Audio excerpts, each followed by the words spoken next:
Honestly, these bumps, we both did that track walk yesterday. In fact, Karuna and I cycled around as you were walking. Yeah. I'm sorry about giving you a lift. Yeah. But it's the bumps and the camber changes and everything. There's so many hazards to catch out somebody with a slight mistake. It will be just incredible. There's one particular bump on through the first corner, and you can see it there where the cars have already marked the tarmac with the plank. So that's going to be very interesting to see when they go out on track. The pit lane is open. The green light is there at the end of the pits, and Sebastian Buemi is going to be the first man to head out to have a lap in anger of this Battersea Park circuit. They had a little shakedown yesterday, 2 or 3 laps behind the safety car and then back into the pits, but now we're getting going for real. Underneath the canopies of the trees, they make their way out onto the start-finish straight here. The sunlight streaming through the trees in the background, but now we'll just get to see just how bumpy it is. That shot, the long shot, seeing them coming down. Here we see them coming through turn 1, that big bump. Cut off the in-car there. Yeah. Back down to turn 3, there's a massive bump there. Camber drops away on exit. You see the dust as well. The guys were saying there's a lot of dust out there. Heading down to the 4-5 chicane, the first of 5 chicanes on the track here. Someone on team radio just being told they're at the second chicane. Sounds a bit like Buemi, actually. Yeah, it is. Here we go, 6-7. This is really a lot quicker than they thought. Said almost flat, I think is what they were saying. And then this is up towards turn 8 at Sungate. What Buemi's doing now is in a radio check, keep calling out the corner numbers to make sure the radio's working through each corner of the track. And then they make their way down this long stretch towards the lake chicanes. First of all, you have 9 and 10, and then you emerge into 11 and 12, which is just coming up down here. 11 and left and right. 11 and 12, this is sort of part of the track. You can start setting people up to pass this whole 9, 10, 11, 12 area. And then you'll see them come out here onto turn 13, a long, completely blind left-hander, which I think we'll talk about later, but could cause some problems in qualifying there. Down into 14, 15 and 16, this little car park chicane. You can still see the car parking spaces designated out there, and then down into the final corner at Chelsea Gate, the 17th turn on the track. Around the little mini roundabout, or over the little mini roundabout. You'd fail your driving test for doing that, but then out onto the start-finish straight once again, underneath all of the trees.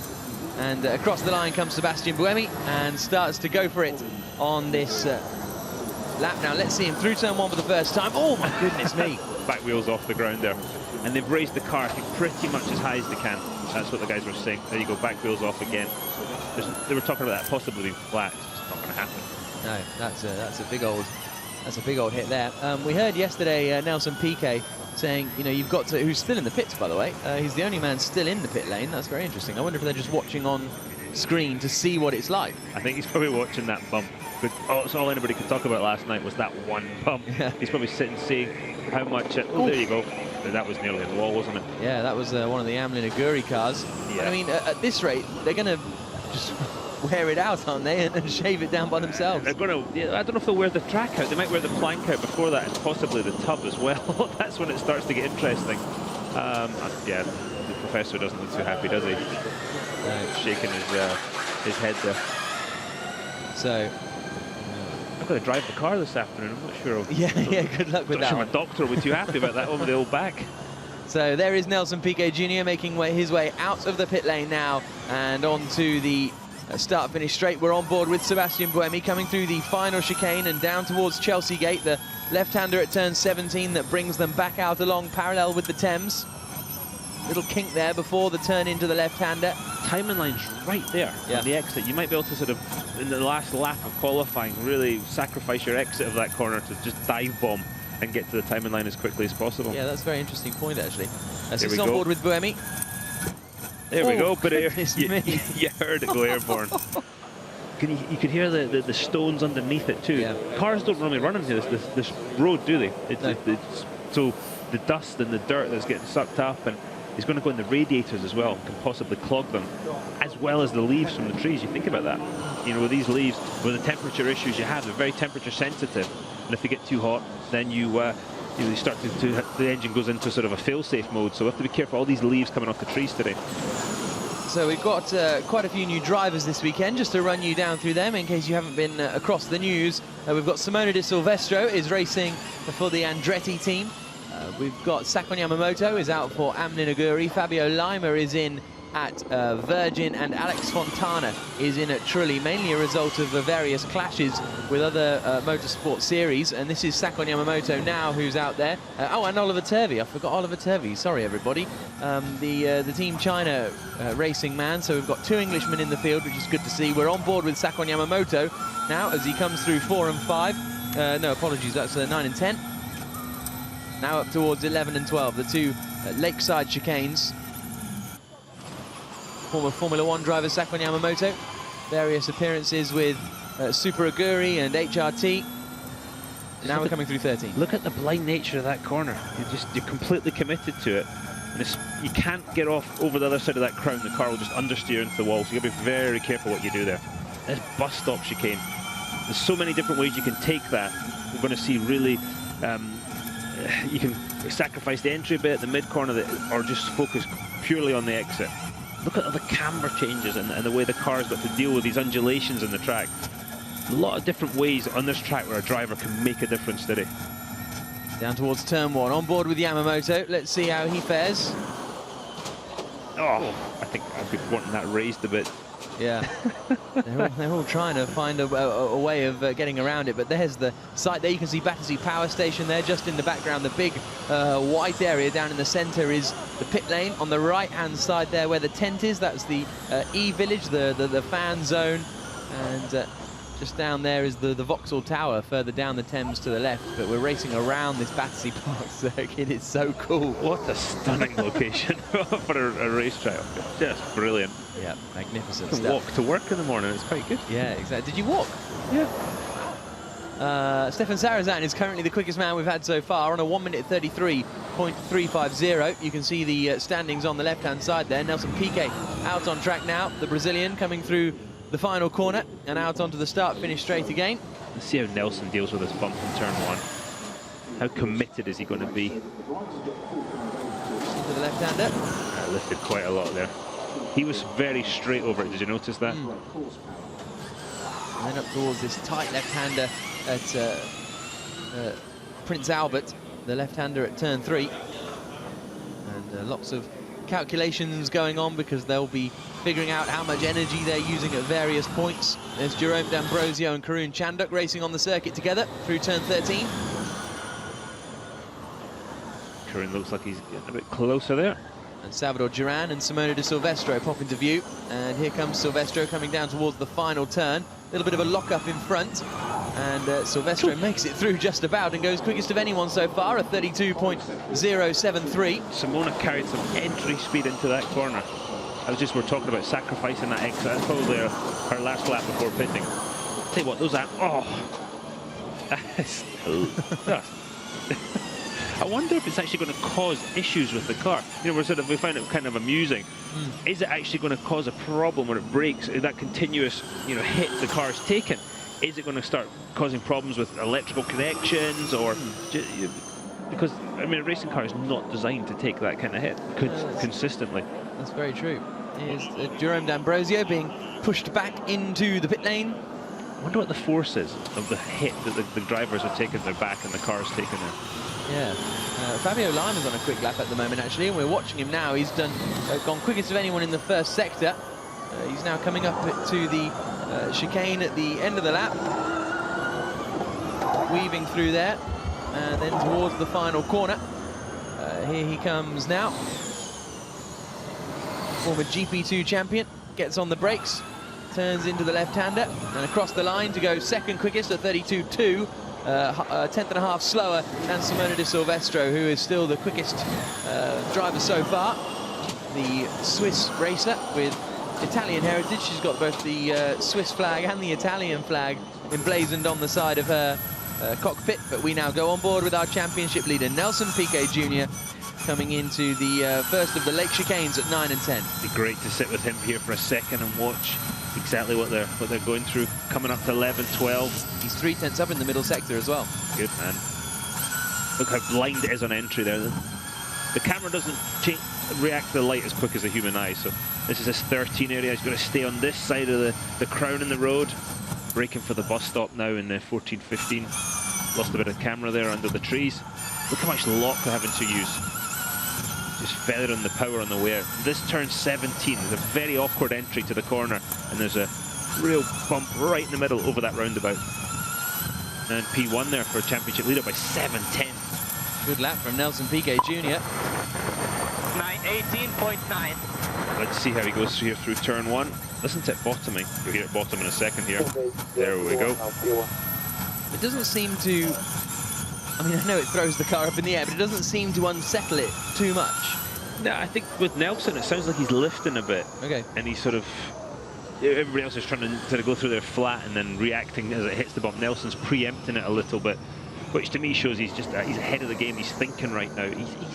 He's really in that sweet spot, isn't he? Yeah, really is. Simona de Silvestro has gone quickest of anyone in the first sector. Middle sector's reasonably good as well, so she could be about to set a quick lap. I really think Simona's... I would like to try something different than connecting the bars. Rather going softer with the whole car if we can on the swings. On the front for sure we can go one step softer. I don't know what we have available on the rear. That Nick Heidfeld they're talking about taking away the anti-roll bars, which is a thing that happens in America a lot, but with the bumpy nature of the street courses. But in Europe they tend to have them connected, especially with a car which has as much weight as the Formula E car. But just they're trying to make it as compliant as possible. And they're just talking about spring stiffness as well. They're trying to make this car work over the bumps they're dealing with. So Nelson Piquet Jr. is the quickest man of anyone. He's just gone quicker again, a 1 minute 30.419, a second and a half quicker than anyone else at the moment. Simona de Silvestro, after setting a quick first sector time, has decided to come into the pits. But at the moment it's Piquet, Duval, Heidfeld, de Silvestro and Lima, the top 5 at the moment. We're watching Stefan Sarazan down in 10th place. And the challenge for the likes of Oliver Turvey and Alex Fontana this weekend are quite big. I mean, Silvestro and Yamamoto, who are our other newcomers, have had a little bit of a go before. Not a massive go, but they've done kind of 5 or 6 laps. But being launched into it at a circuit like this is going to be tough, because it's going to be very different. Yeah, no, absolutely. And we've talked about this before in other races, but the further into the season you get, the more difficult it is, because the teams and the drivers have become more, you know, just connected with what they're doing. They know how the weekends run, they know the cars more intimately, and so for Simona to go out there and do what she did straight off is bloody impressive, actually. Yep. Look, Duval through the final corner remains second quickest. We heard Duval's rear spin up there. It sounded almost like he got single wheel spin coming at that last corner. Okay, so he comes across the line and down towards turn 1. Looks pretty quick, doesn't it? Goodness me. He's on it at the moment. Loic Duval had a difficult time out in Moscow, and then followed that up with a difficult time at Le Mans as well. Unfortunate to be caught out in a yellow flag, green flag catastrophe, really, and stuck the Audi in the wall. Unfortunately for him, wasn't really his fault. Nothing really he could do about it, but he'll be hoping to get himself back on track here this weekend. We're watching Jean-Eric Vergne coming through the car park chicane. Yeah, the Andretti cars with a new sponsor on this weekend, who are partnering with them in the production of this of the power unit for next season. It'll be exciting. Yeah, that's the other thing that's the buzz around the paddock, really, is everyone's talking about next season. We've still got 2 races to go here in London, but there's a lot of talk about what we're going to be seeing next year. Look how much the car's moving as Jean-Eric Vergne flies into the first turn. And there's Simona de Silvestro now back in the pits. Andy Miller there, and Dave Seifert having a chat. Andy Miller's got years of experience of engineering, and Dave Seifert's been an assistant engineer for a long time. And just be discussing what they need to do to improve. If you watch underneath the car, right in the middle, you'll see how much the car moves on those bumps. You can see daylight, and then as it hits the bump, that goes away. Wow. Yeah. Sam Bird hitting that bump. Definitely goes away there, doesn't it? So Bird comes down into turn 3, Prince Albert, and then that's through the end of the first sector. And what sort of lap time are we going to get from Bird? 8 tenths down in the first sector as he comes into 4 and 5. That's a reasonably quick chicane, actually, that 4 and 5, and then out through the next one. That's a bit quicker. 6 and 7, they said it might be flat, because they're not coming out of 4 and 5 that quick there. Up to Sungate at turn 8.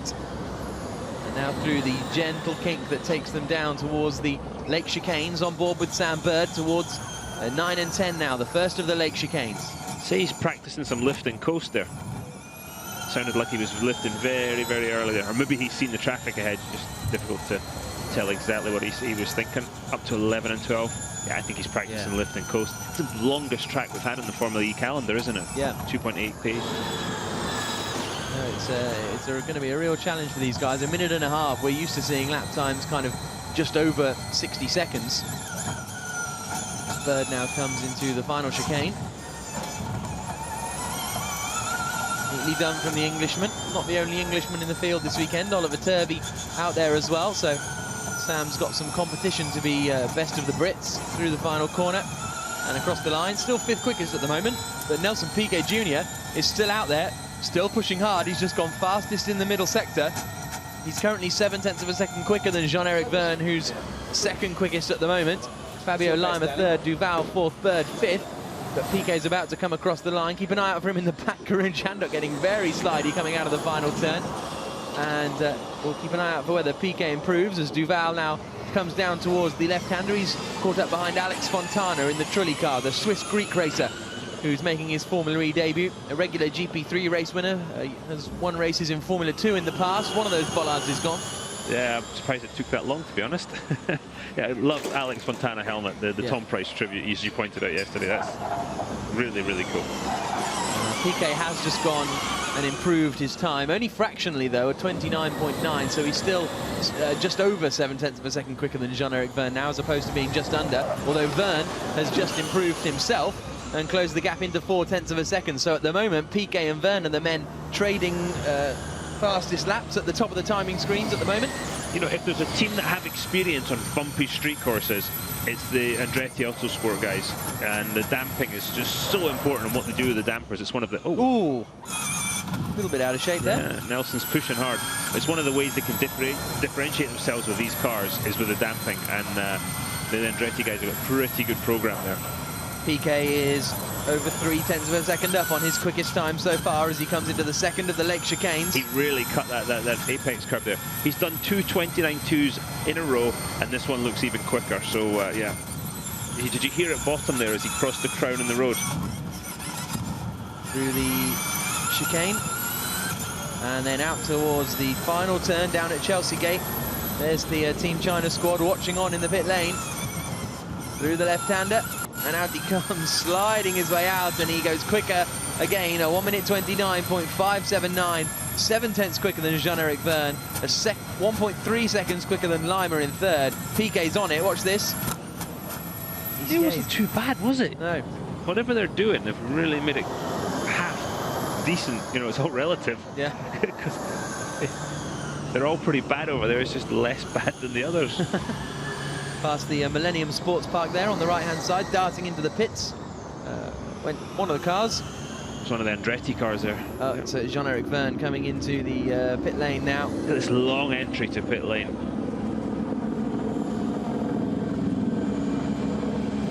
It's going to take a while.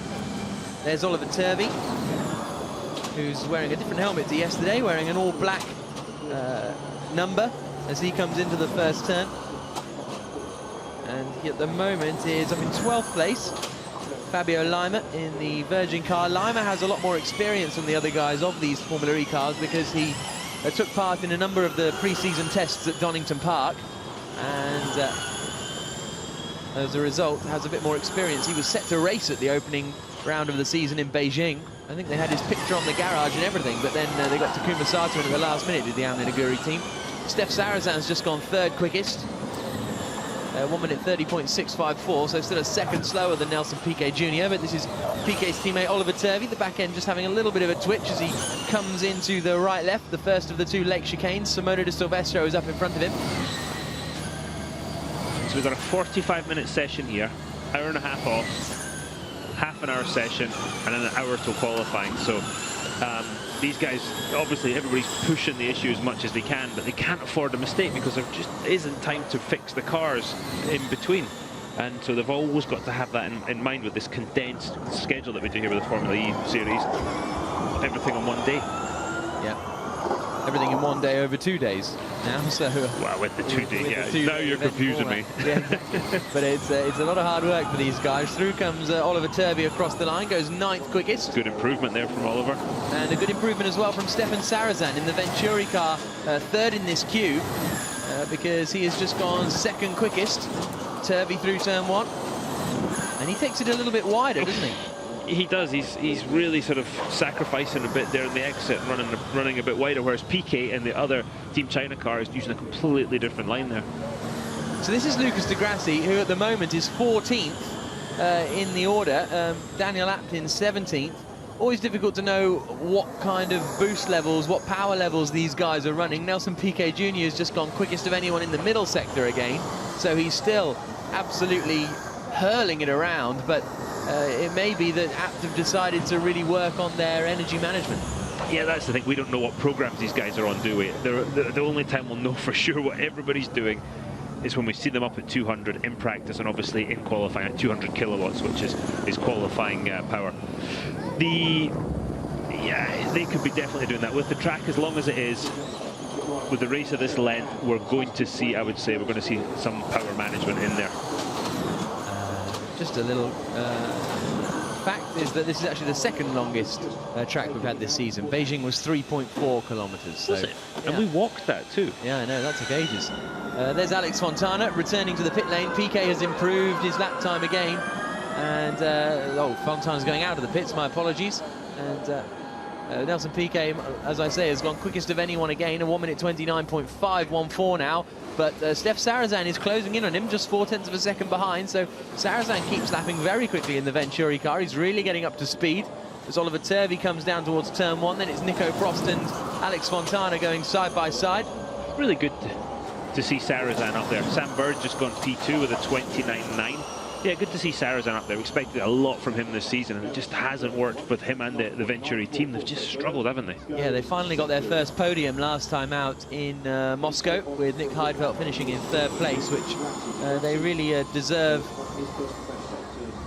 As we have a look over the London cityscape, Battersea Power Station there down on the bottom right-hand side where the train is passing.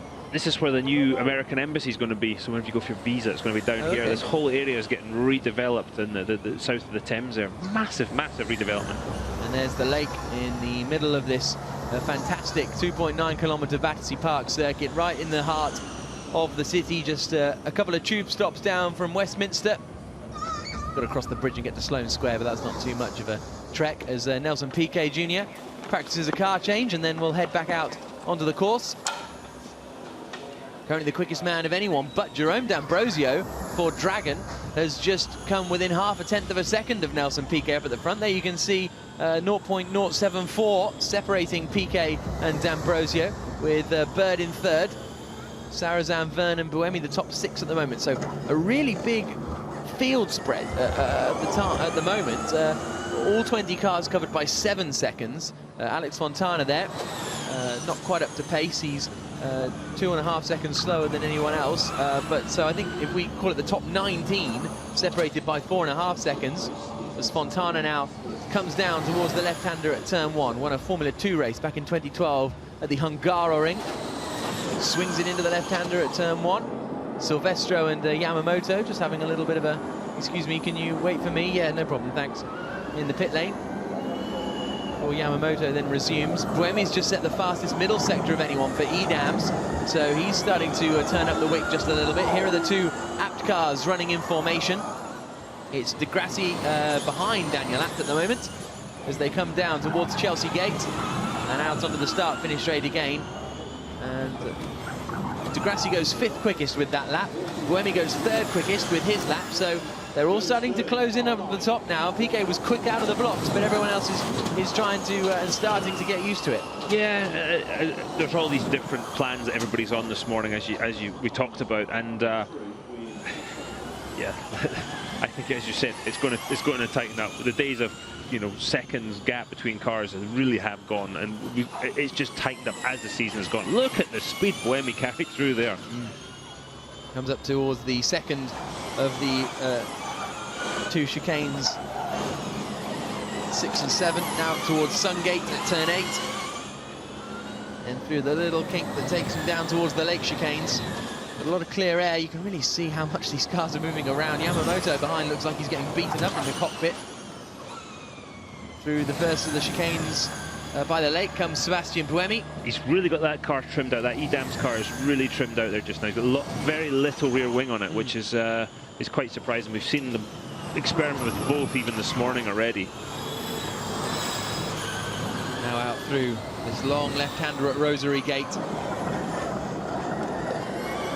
Down towards the last chicane on the course, the Millennium chicane. Like any racing car, the key to going quick here is to carry momentum. With the relative lack of power, you've got to keep that momentum up, and you really see these Formula E cars sliding around a lot, which is great to see with them fighting to keep that pace up. It's a slightly slower lap there for Buemi, 30.7. Yep, he resumes as we've got Simona de Silvestro coming out of the pits again, so that's the second time she's come out of the pits in a number of laps. Buemi clouts that bump as we go on board now with Jerome D'Ambrosio, who's gone fastest in the first sector. A reasonable middle sector, not set the world alight. He comes through Chelsea Gate and across the line. Is it good enough to go quickest? No. It was quite a poor final sector, actually. So he remains in second place. This Jerome D'Ambrosio had no traffic on the lap by the looks of things, so just didn't quite get it hooked up. Goodness me. D'Ambrosio, that was one of the biggest I've seen so far, I think. To see them go through there in qualifying at 200 kilowatts is going to be mighty. Who is going to have the commitment just necessary for that 1 or 2 laps? Yeah, they're really throwing it around. There you can see Sungate there on the right-hand side. And then they head down towards the left-hander at Rosary Gate.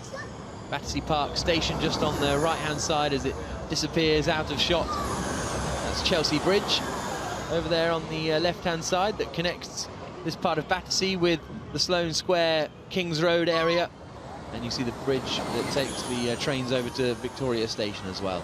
Sebastian Buemi, meanwhile, is looking good. So's Fabio Lima. He's gone quickest of anyone in the first sector.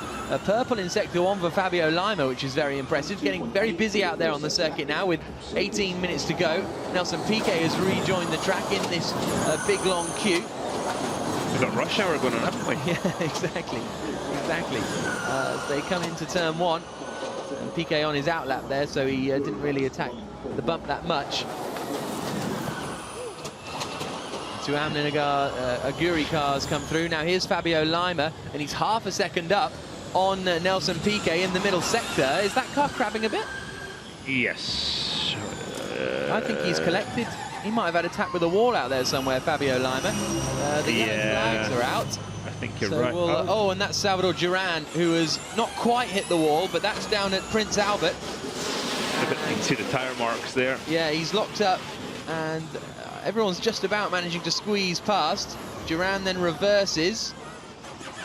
He needs to reverse a little bit more. There's somebody else there, look. Yeah. Up the hill, there's one of the... That's a Dragon car, I think. Yep, and that's got a broken right rear. Oh yeah, he's properly hit that. So the yellow flags are out. Yeah, that's more than touched. Yeah. Well, it's a lot better like this, guys. Ambrosio. It's not better like that. No, that was... Okay, do you have any damage? Yeah, that's a big old hit. Broken the right rear suspension. So this is Duran just locking up and going straight on. So let's keep an eye out for D'Ambrosio, because he wasn't there when we were looking at Duran, and then suddenly he was there. So he hasn't come through yet. Oh, okay. No. Didn't get to see it. Oh, that's broken before that. That's already broken. It broke on the bump. Okay. So yeah, that's where it's gone wrong for Jerome D'Ambrosio, and he's had to pull to a stop. So if he's broken it when he's hit the bump, the problem with the rear of the car goes into coil bind where the springs are completely compressed. Which is the position I'm asking? I'm asking if the lap time was wet. He's talking about lap time there. So that is D'Ambrosio's team radio. 31.5. That's P15 at the moment. Nelson is still fastest with a 29.5. So that's Salvador Duran they're talking to. D'Ambrosio with a 29.5. That was Salvador Duran's team radio. We were just hearing that. So the P15. So the rear goes into coil bind, and then when that happens, there's no suspension movement left. So that the suspension components take all the force of that huge bump, and we're seeing the issue. We had it a couple of times earlier in the season. Was it in Punta we had that? Argentina. Argentina, thank you. That's the result. So the red flag out here while they clear Jerome D'Ambrosio's car. And he did well to keep it out of the wall at turn 1. Yeah, he did. Fabio Lima, let's just see if we can hear what he's saying here.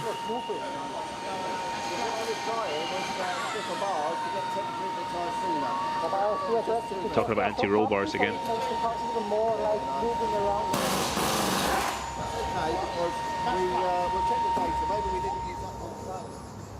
It's gone away now, but yeah, that was interesting to hear there. Fabio Lima talking about how much the car is moving around, which isn't too much of a surprise, really. As you see Battersea Park once again, you can just about make out the London Eye directly in line with this here. And the BT Tower over on the left-hand side. So let's have another look at, so this is Duran going off, and then I think basically we're going to see D'Ambrosio limp past, essentially. This is on board with him in the nose cam, so that's where it goes. Yeah, it broke on the bump. He did a great job keeping that out of the wall. Yeah, and then he arrives here to find Duran already in the way, squeezes through on the inside, and then realises I'm not going to be able to get back to the pits here, so I better pull over.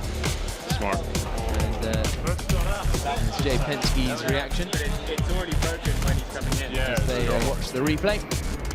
So let's hear now from Jay Penske. He's down in the pit lane talking to our pit reporter, Nikki Shields. Jay Penske, I know you were just chatting to Jerome D'Ambrosio on the radio. What was the conversation? I think everyone's a little worried just in the first turn, getting through that without having suspension damage. So we just broke the rear suspension on that last lap where he was purple in sector 1 and then hit really hard. And how can you overcome that ready for the race this afternoon? The setup is obviously going to be key. Yeah, I think the key is going to be to run these cars a lot softer, and I don't know how anyone's going to get through there at speed during in race conditions. So we'll see. Thanks very much. Good luck. So difficult times for Jay Penske as Jerome D'Ambrosio waits for the flatbed to pick him up and take him back to the pit lane. And so let's have a look at this bump at turn 1. You can see the marks from the plank there. Look at them going over. Wow. And you're getting 2 marks now because you're getting one where they take off and 1 mark where they land too. Yeah, precisely, there you go. And there's another mark as they land. And there's 2 shocks into the suspension there. And it really is asking a lot of these cars to put up with a massive bump like that. I mean, well, look at that, up, down, and then so you've got the initial hit, and then you've got the takeoff, and then the initial landing, the second landing. Yeah. Wow. Big stuff for these guys. Yeah, there's nothing you can do about that. You cannot. D'Ambrosio was hitting it particularly hard, though. You see what I mean? Like that previous shot was D'Ambrosio, and we'd been watching him in the previous lap and realised that he was getting some proper air. And as Dilbag Gill points out, they're going up high. That's Vicky Chandok, Karun's father, on the right-hand side there, watching on in the Mahindra garage. So we're under red flag conditions at the moment here in Battersea Park with 12 minutes to go. The guys in Mahindra really need a good weekend, don't they? They just need to tie it all together at the end of the season here. They've promised so much, great drivers, great teams like we've talked about, and they've really they've struggled a wee bit, and it would be great to see them have a good weekend to finish off the season. Certainly would.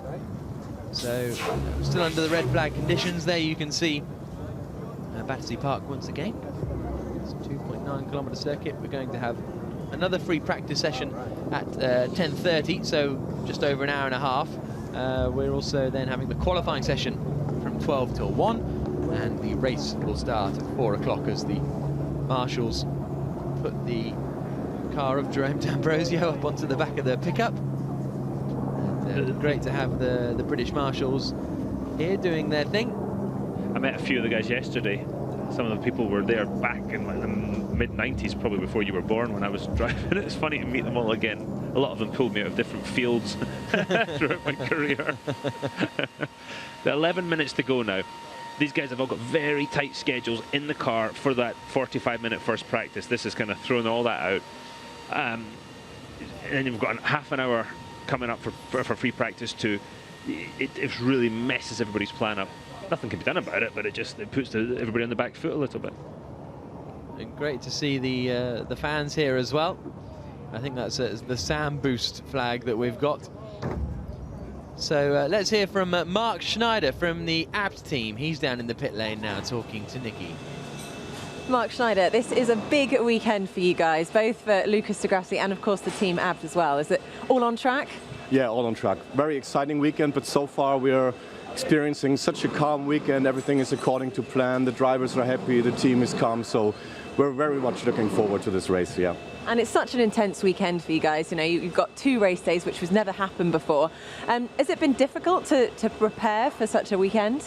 No, but basically, apart from a few persons, it's 2 complete separate teams. And we're with the DTM guys at the Norris Ring in Nuremberg, so we have a WhatsApp group, which is online almost 24 hours a day to keep us in touch from one side to each other. So everybody wishing the other guys good luck. So could be a good weekend for us. We are aiming for everything we can get. Now, we knew this track was going to be challenging. It's narrow and particularly bumpy. Have you had any feedback from the drivers yet? Oh, well, I think they will feel their backs tonight when they go home, because when you see turn 1, and now we're even only in 150 kilowatts, so when they do this in qualifying mode and you see a turn 1, how they touch the ground, that will be a tough one. But it's the same for everybody, so you've got to find the right line and make the best out of it. And are we going to get a pole position from Lucas today? Well, that's the clear goal of everybody, yeah. Brilliant. Thanks very much. So Mark Schneider there from the ABT. At this point in the season, the form that he and the Team China guys are on, it's going to be really, really difficult. Certainly is, because he is currently at the top of the timing screens as well. A 1 minute 29.514, slightly quicker than Jerome D'Ambrosio, who has ended his session.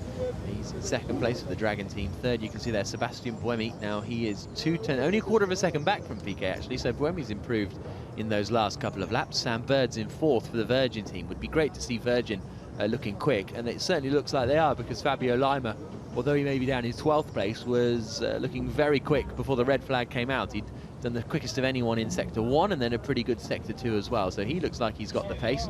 Stefan Sarazan has looked quick so far as well. He's in 5th position there. Was Fabio Limer's car crabbing along though? Had he tagged the wall? We were just talking about it before it all went mad there with Salvador Duran and Jerome D'Ambrosio. What is the... I wonder what happened there. We'll see if he heads straight back out, if he's in the same car or if he swapped over. What a beautiful hazy morning it is in London here, towards the end of June, getting properly into summer now, and it really is a spectacular location for a race, and hopefully we should have some entertainment. The pit lane will be open in a minute, but here's a little recap of the Drivers' Championship. So Sam Bird can win the title, but he has to take pole position, fastest lap and win both races, and hope that Nelson Piquet Jr. doesn't score any points, and even then it's going to be tough for him, because they'll be level on points, because there's 60 points available. So, you know, after qualifying we might lose Sam Bird from title contention. Really it's between Piquet, di Grassi and Buemi. Even for Jerome D'Ambrosio in 3rd place, in 5th place, it's going to be a challenge. And there you can see further down the order, Bruno Senna there in 12th place, Loic Duval 13th, Karun Chandok in 16th place in the standings. Nick Heidfeld has hauled himself up a little bit more in quickest for the Andretti team. And at the moment, 3 of the bottom 4 are the new drivers. De Silvestro, Fontana and Yamamoto are in the bottom 4, along with Jarno Trulli. De Silvestro was P1 after about 3 or 4 laps. Just shows how quickly things change here as the track comes in and people start to figure out what exactly is going on. Oliver Turvey is doing a good job in 11th place. De Silvestro has only done 8 laps. The rest, everyone else has done kind of 13 to 15. Sakun Yamamoto, also for Amlin, hasn't done that many laps either. As the green flag is out and the session restarts, some adjustments being made to Silvestro's car as the rush to get out on circuit commences. That's the last thing you need. You're ready, you're 4 minutes to go, and you clearly found a problem with De Silvestro's car there. It's not ideal, because you need any lap, any time you can get on the track here to gain experience and data for to make changes after FP1 here. So out onto the circuit they come. Lucas di Grassi leading the way. I'm going to have to stop kind of laughing or exclaiming every time somebody hits it. The Team China car actually missed it there. Yeah, I think that was Turvey going well around it to the right, because it is in a specific location. It doesn't go all the way. You still the Venturi car did it as well. It doesn't go all the way across the track. It is kind of a divot in the inside of the left. If you use the crown of the road, you might be able to get away with it. Can you do that line on 200 kilowatts though in qualifying? Not sure. That bump is so large. You know, these cars, a racing car is only designed to take so much punishment. It's not a rally car. And the size of that bump might create an issue for reliability. And there's another one right down the bump right there. Yeah. Might create a reliability issue during the race. Not because the car is in any way defective or any of that stuff, just the actual size of the bumps and what we're asking them to do. Turn 5. So yeah, that is the chicane where PK whacked over the cones. Yeah, I hit the cones there, my mistake. I braked up too late. Listen how calm he is on the radio. Yeah. To me, this is an unbelievably challenging track. We've had some great and difficult tracks this year, but oh, crikey, really? 23.2. The Marshall running across the track, that was something. But yeah, this to me is one of the most challenging street courses I've seen. Yeah. Very, very difficult. So the yellow flag goes in because the Marshals have done a great job and got that bollard out of the way.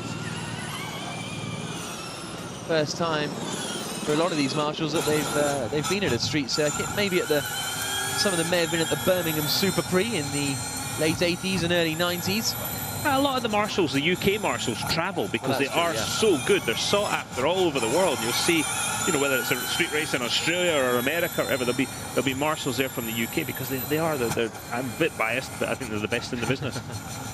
A minute and a half to go. We're on board with Nelson Piquet Jr. then, who's the quickest man out there so far, a 1:29.514. Doesn't look like anyone's really pushing at the moment. Nick Heidfeldt's just done a personal best in sector 1, but it's not a very good one. And then going to turn 8, just as bad.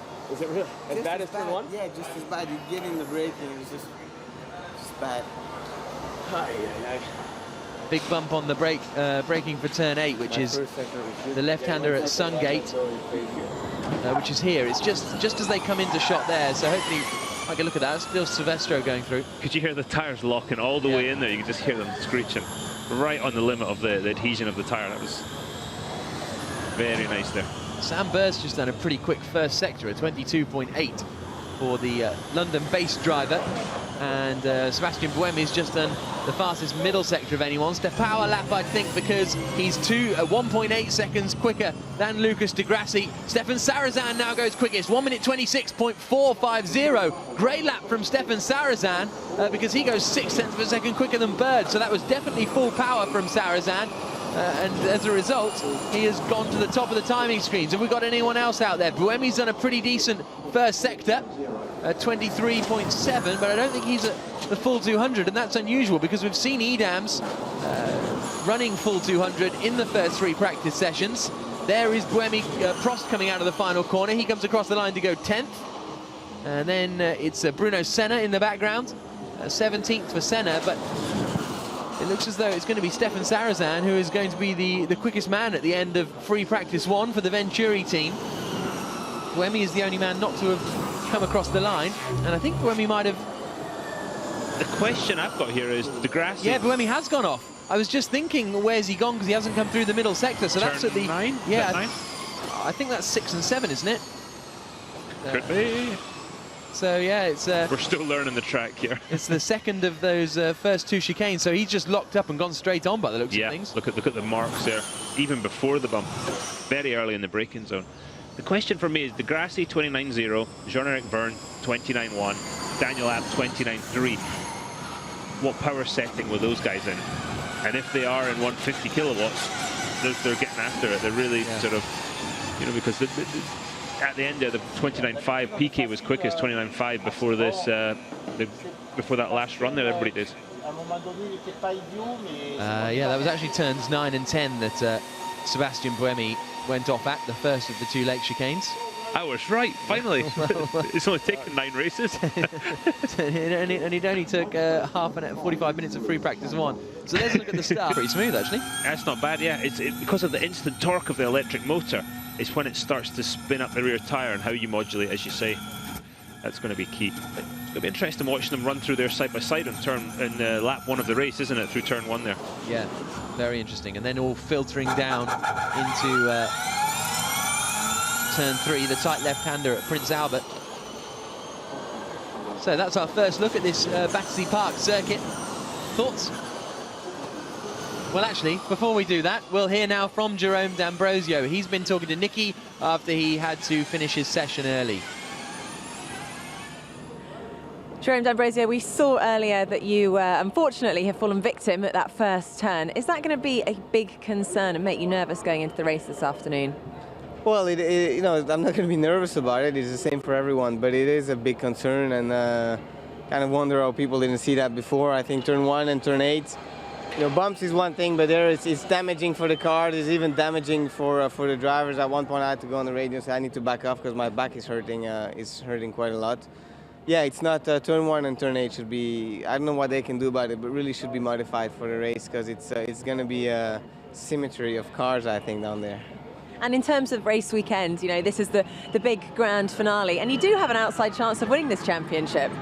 Well, now that actually I see turn 1, if all my competitors are victims of turn 1, then maybe I will. But realistically, I think that I'm just approaching it as a normal, as just, you know, another race. I'm trying to do my best, get as many points as I can, because I know that it would take a miracle or something pretty special for me to be champion. But as many points as I can, and then we'll see. Good luck. Thanks very much.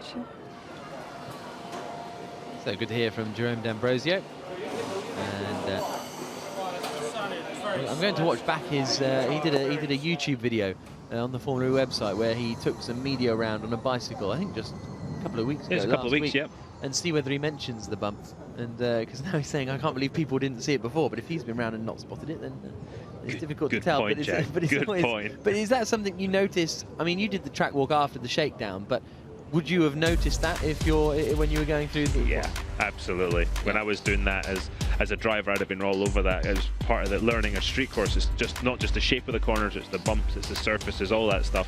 And trust me, a load of these guys, as soon as they saw it yesterday, would have said that's going to be an issue. Here's a look at the results. Stefan Sarazan, the quickest man of anyone. First time he's topped a free practice session this year. A 1:26.450, 6/10 quicker than Sam Bird. Those two, the only men to have used their full 200 kilowatts of power. Lucas de Grassi, third quickest, fourth for Jean-Eric Verne. And you can see further down the order, the two Trulli cars in 18th and 19th places. Yamamoto and Fontana having their first ever runs in a Formula E car, trying to get used to it. So there is the Prince Albert down at Prince Albert corner at turn 3. And there you can see the